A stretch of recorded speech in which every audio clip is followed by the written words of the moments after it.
कैथल के उपायुक्त लगातार विवादों में बने हुए हैं, चाहे वह कर्मचारियों का विवाद हो, पत्रकारों से उलझने का विवाद हो या फिर आम आदमी के साथ बातचीत करने का मामला।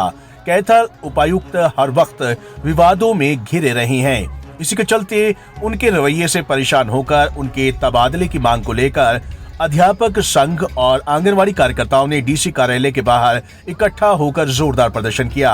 हालांकि इस दौरान प्रदर्शन को रोकने के लिए उपायुक्त ने धारा 144 भी लगाई थी, लेकिन धारा 144 की परवाह न करते हुए भी अध्यापक संघ और आंगनवाड़ी कार्यकर्ताओं ने जोरदार प्रदर्शन किया।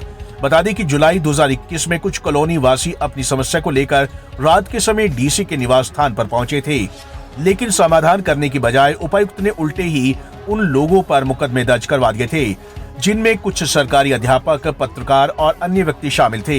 और लगभग 1 साल बाद उन अध्यापकों को सस्पेंड किया गया, जिसके विरोध में अध्यापक संघ व आंगनवाड़ी वर्कर और कर्मचारी वर्ग सड़कों पर आ गया है। देखने में आया है ये जनता के किसी भी तबके से बात नहीं करना चाहते। कल भी इसी तरह का एपिसोड हुआ।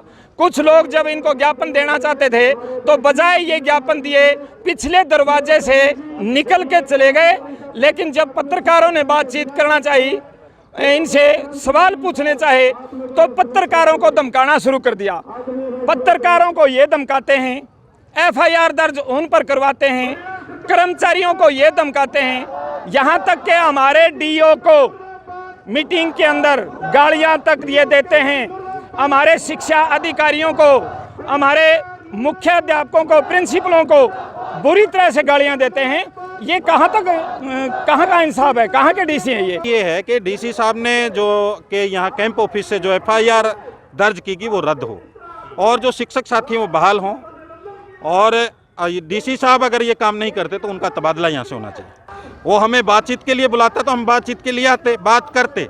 लेकिन डीसी साहब ने देखिए उनकी मतलब कि या तो उनको सामाजिक कार्यों का ज्ञान नहीं है, सामाजिकता का, कि उनकी ड्यूटी ये बनती थी, हमको अपराधी नहीं थे, हमको आतंकवादी नहीं थे, हम अपनी समस्या को लेकर के आ रहे हैं। डीसी साहब कहते यहाँ मत आओ, 4 लोग आ जाओ, बात करेंगे।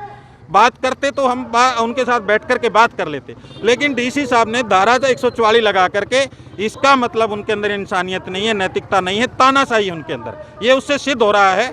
ऐसा कृत्य डीसी साहब को शोभा नहीं देता। मुझे लगता है डीसी साहब को इसकी माफ़ी मांगनी चाहिए और बातचीत के लिए हमारी तालमेल समिति को बुलाना चाहिए। वहीं आंगनवाड़ी कार्यकर्ताओं का कहना है कि कैथल के उपायुक्त लगातार गैर जिम्मेदाराना कार्य करते हैं। उन्होंने बताया कि पिछले कुछ माह पहले आंगनवाड़ी कार्यकर्ताओं ने प्रदर्शन किया था और आंगनवाड़ी कार्यकर्ता लघु सचिवालय परिसर में बारिश में कई घंटे भीगती रहीं, लेकिन उपायुक्त महोदय ने उनकी बात सुनने तक की जहमत नहीं उठाई। साहब जब कैथल के अंदर आए थे उसी टाइम से इनका जो रुख है जनता के प्रति वो काफ़ी नाराजगी भरा है। डीसी साहब जब कैथल के अंदर आए तो उन्होंने अखबार में स्टेटमेंट लगवाई थी कि आंगनवाड़ी वर्कर जो काम नहीं करेंगी उनकी सेवाएं समाप्त कर दी जाएंगी। और इनके बयान के खिलाफ हमें जो है कैथल में आंदोलन करना पड़ा। और सबसे बड़ा दर्द आज भी हमें ये है कि डीसी साहब ने हमारे साथ बात नहीं की। लगभग 3-4 घंटे जो है हमारी बहनें बारिश के अंदर सेक्रेटरीट के अंदर जो है डटी रही थी और आखिर में हमें जो है जिला सचिवालय का घेराव करना पड़ा। तब जाके जो है उन्होंने हमारे से बात की। और जब हमने उनको कहा कि हमने किस काम से मना किया था जो आपने अखबार के अंदर ये बयान लगवाया, तो डीसी साहब बोलते मुझे किसी अधिकारी ने मिसगाइड कर दिया था।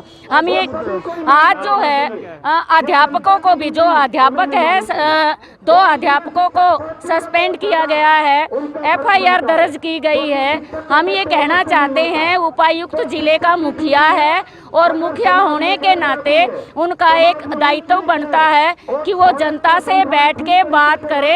ये नहीं कि उनके गेट पे कोई आए, उनके दरवाजे पे कोई भी आए और उनके खिलाफ एफआईआर दर्ज करवा दी जाए और फिर उनको एक रंजिश के तहत लगभग 6-7 महीने बाद सस्पेंड करवा दिया जाए, एफआईआर दर्ज करवा दी जाए।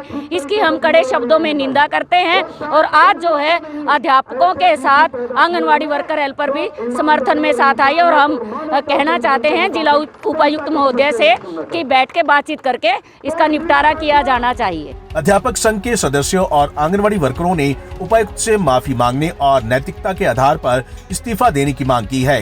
यही नहीं, सरकार से उपायुक्त को सस्पेंड करने की भी मांग की है। ऐसे में देखना होगा कि जिस तरह से उपायुक्त के खिलाफ लोगों में गुस्सा बढ़ता जा रहा है, सरकार मामले में क्या कदम उठाती है। पंजाब केसरी टीवी के लिए कैथल से ब्यूरो रिपोर्ट।